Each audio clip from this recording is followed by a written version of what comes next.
안녕하십니까? 새로운 해법, 새로운 행동, 새로운 얼굴 구본철입니다. 오늘은 제106회 방송으로 시대가 요구하는 자 제7편 구본철의 스토리텔링 중에서 제1호 생활 신조에 대해서 말씀드리겠습니다.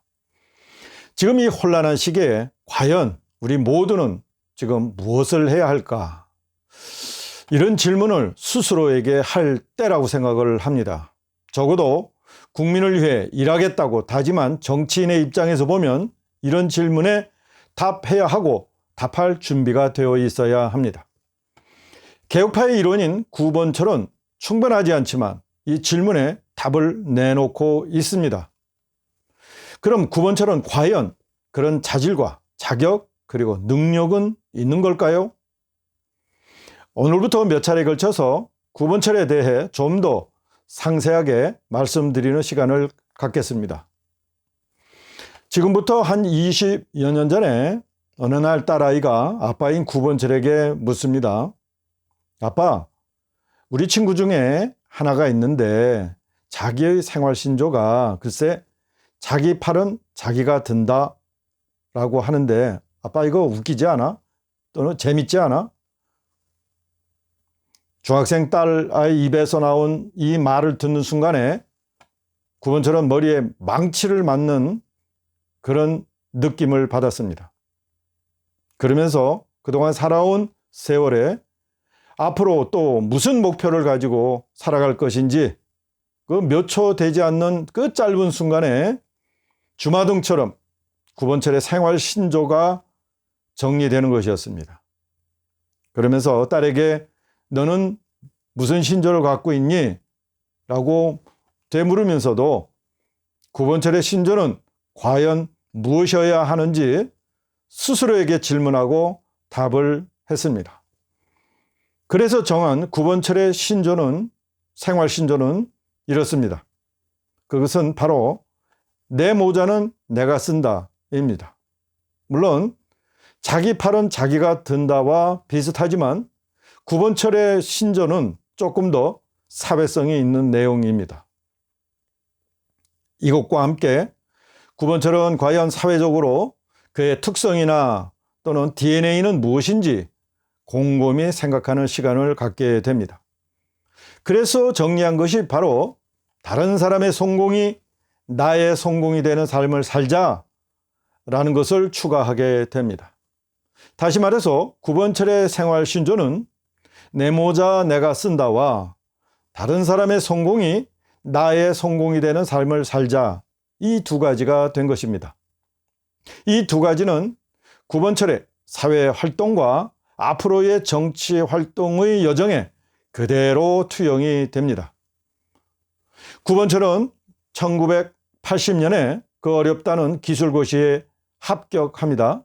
그 후에 이듬해인 1981년도에 지금의 KT인 한국통신에 입사를 하게 됩니다. 아무 백도 없던 구본철이 다른 사람의 도움으로 1987년 미국에 석사 유학을 떠나게 됩니다. 거의 빈털털이었던 구본철이 정말 그 당시에 상상의 나라였던 미국에 유학을 간다? 꿈도 꾸지 못했던 시절이었습니다. 이후에 1989년 봄에 석사를 마친 후에 다른 사람의 도움으로 역시 1989년 가을 박사 과정을 미국에서도 가장 아름다운 지역인 플로리다에 갑니다. 여기서 구본철은 박사학위 논문으로 지금의 무선 개인 통신인 와이어리스 퍼스널 커뮤니케이션을 썼으니까 시대를 보는 예견력이 있었다고 평가할 수 있습니다. 고생에 고생을 더해 1993년 말에야 논문 그 사인하는 날에 지도교수의 사인을 받게 됩니다. 이 논문의 제목은 아마도 대한민국인으로서 발표한 논문 중에 최초가 될 것입니다.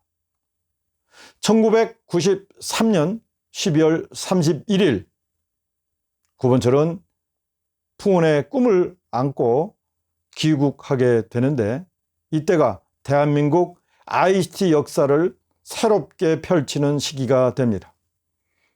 그래서 1994년은 대한민국 개인 휴대폰, 즉 PCS의 원년이 되는 해이다. 이렇게 말씀드립니다. 1994년부터 1997년까지 대한민국에서 여러분이 지금 쓰시는 개인 휴대통신, PCS죠. 휴대폰 통신 시대가 열리게 됩니다. 그 역사의 전면에 구본철이 있었습니다.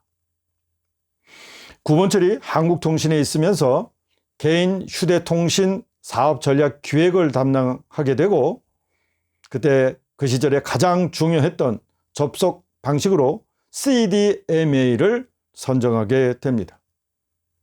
수많은 휴대통신 기술 개발을 주관하면서 구본철은 현재와 같은 휴대폰 르네상스 시대의 원조가 됩니다.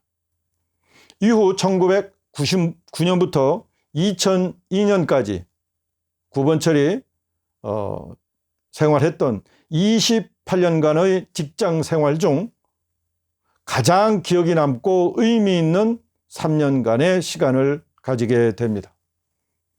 이때 다른 사람의 성공이 나의 성공이라는 신조가 정립되는 그런 순간이었습니다. 회사 내에서 거의 무한대의 권한을 가진 구본철은 이때부터 대한민국의 최초 그리고 최대의 사업을 전개하면서 수많은 사람들에게 성공의 기회를 만들어주게 됩니다. 때론 상사와 부딪히면서까지 사업을 밀어붙이는 구본철은 몇 명의 기업인들에게 짧은 기간에 지금 대한민국에서 가장 잘 나가는 그리고 가장 큰 대기업으로 성장할 수 있도록 그의 모든 권한과 재원을 쏟게 됩니다. 그 중에서 세 가지만 말씀드리겠습니다. 첫 번째, 구본철은 대한민국 최초로 그리고 최대의 사이버 증권사를 설립하는 데 주도했습니다. 두 번째, 구본철은 대한민국의 최초 그리고 최대의 MRO 기술 개발과 회사를 창립했습니다. 그것도 내노라 하는 4개의 대기업 그룹사와 함께 말이죠. 세 번째, 구본철은 대한민국의 최초 그리고 최대 온라인 쇼핑센터를 그중에 특징이 호스팅 쇼핑몰을 창업합니다. 자, 이 중에서 이 시간에는 사이버 증권사 창업에 대해서 말씀드리겠습니다. 1999년 당시만 해도 KT가 사이버 증권사에 투자해서 회사를 설립한다는 것은 상상할 수도 없는 일이었습니다. 하지만 구본철은 미래는 사이버 시대이고 그때에는 돈의 흐름이 사이버 증권에 집중할 것이라는 확신에서 모든 난관을 물리치고 지금의 미래에셋 대우증권의 모태인 미래에셋 증권을 주도적으로 설립합니다. 구본철의 신념과 투지, 설득력으로 모두가 반대했던 KT의 사이버 증권사 설립은 사내 임원과 이사들을 설득하고 당시 김대중 정부의 기획예산처 공무원들을 설득하면서 성사시킵니다. 구본철이 아니었으면 지금의 미래에셋 대우증권은 태어나지도 못했고 더욱이 이렇게 대한민국 최대 증권사로 성장하지 못했을 겁니다.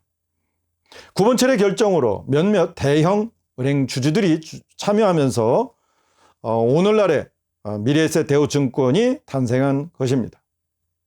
어떤 사회에 성공한 기업인일지라도 그 성공의 뒷면에는 정말로 이해 타산 없이 열린 마음으로 도와준 사람들이 있습니다. 우리 직장인들 대부분은 자신의 성공이 다른 사람의 성공에 깊게 결부되어 있다는 것을 알게 됩니다. 구본철의 미래에셋 창업 스토리는 역사적인 순간마다 헌신을 마다하지 않는 숨은 사람들이 있다는 것을 보여주는 한 편의 드라마입니다. 그 비하인드 스토리는 구본철이 발간한 성장의 길이라는 책에 아주 상세하게 적혀져 있습니다. 다음 시간에는 구본철이 주도한 대한민국 최초 최대 MRO 창업 기업 창업과 그리고 대한민국의 최초 최대 온라인 호스팅 쇼핑몰 창업 스토리에 대해서 함께 말씀드리겠습니다. 구본철의 혁신 마인드는 그때나 지금이나 죽지 않았습니다. 이런 마음과 다짐으로 대한민국의 죽은 심장 박동을 다시 뛰게 할 수 있습니다. 오늘은 여기까지 하겠습니다. 정치 변혁, 제도 변혁, 동맹 변혁, 구본철이었습니다. 감사합니다.